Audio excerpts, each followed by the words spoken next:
Hello guys, so first time namin mag-Starbucks. So ito yung aming in-order. So hindi namin alam kung with strawberry, kung matamis or ano to siya.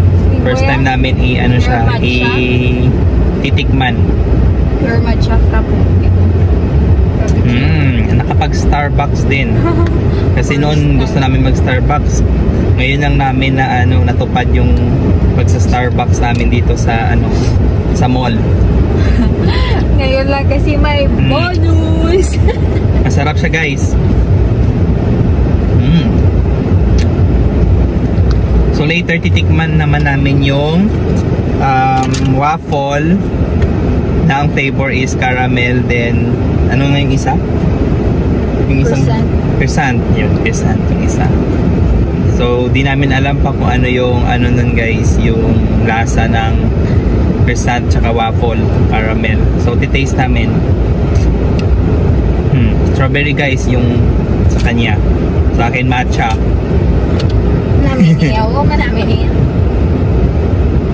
So ito na guys yung aming in-order.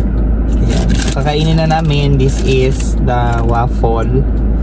Yung sa kanya is percent. Ayan. So titikman namin guys together.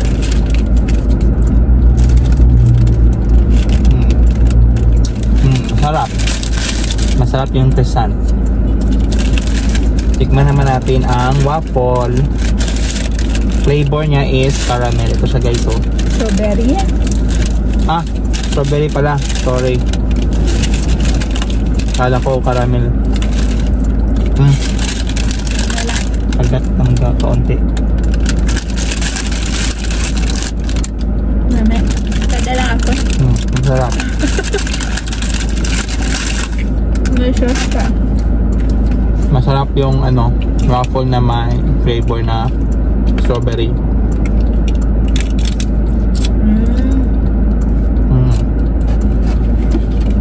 Mami yan. Sarap.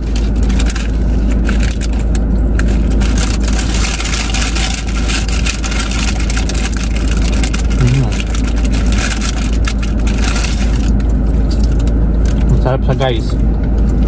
Samahan mo ng matcha.